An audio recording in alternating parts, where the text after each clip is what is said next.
Hey guys, welcome to our flipped video lesson following up target 1B with 1B.1, and we're going to be talking about some special solutions for these single variable linear equations you've been solving. Well, let's dive right in here. So far, every equation has had one solution. Like this example here, we can see after we distribute, we cancel the constant, we cancel the coefficient, x equals -5. And again, what does that mean? That means that x, -5 is the value that when we substitute back into the equation will make that equation true. We can see there 15b equals 15, so -5 is the solution, right? But what do we do when something else happens? Let's take a look at these equations here. We can see that when we combine our like terms, the 2x and the 3x, and then we get the variable terms on the same side with the additive inverse of 5x, the variable terms are gone, right? What about this other side? We distribute, and again, we use the additive inverse of 24x, and the variable terms are gone. They cancel out. So what we can see here is that in both of these equations, the variable terms completely canceled out, which is a problem because if we don't have a variable, we can't solve for that variable. We can't isolate that variable. So what do we do to know what the solution is? Well, it's actually a very simple process, and it's just we got to memorize some specific facts here. So these are our special solutions to our single variable linear equations.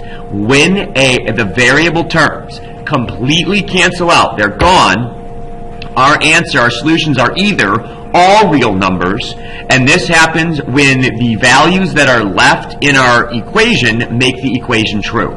So we can see this equation here, -64 does indeed equal -64. That is a true equation. So our solution, when all the variables cancel out, would be all real numbers. Any number on the entire number line would make that equation true.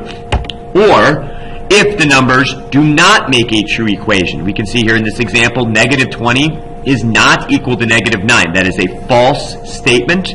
That is a false equation. So there is no solutions, meaning there is not a single number in all of existence that would make that equation true.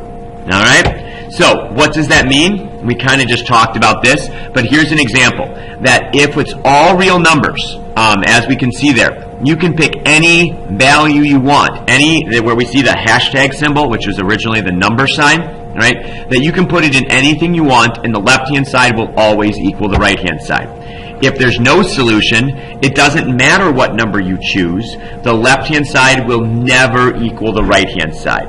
All right, so these are our two options for our solution sets if the variable terms cancel out. It's either all real numbers if what we have left is true, and it's no solution if what we have left is false. All right, so let's practice looking at each of these here. All right, so if we look at A, right, we can see that we solve this. We subtract the 7x.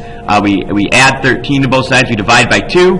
X equals 4. That is one solution. The variable terms did not cancel out. X carried its way all the way to the end of the equation, so we have one solution. But in B, you can see when we subtract 3x from both sides, what I'm left with is 9 equals 9. The variable terms cancel out, and 9 equals 9 is a true equation, so my solution is all real numbers. Every number on the number line will be a solution. All right, in our last example here, you can see I distribute the 4, then subtract 4x from both sides, but what I'm left with is not a true equation. -8 equal to -10 is not true, so that tells me this is no solution here.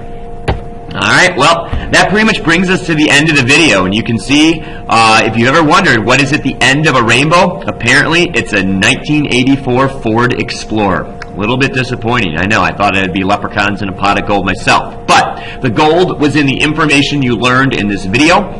Please come to class with any questions about any of this, and we'll put this all together with targets 1A and 1B and work on this together in class. We'll see you then.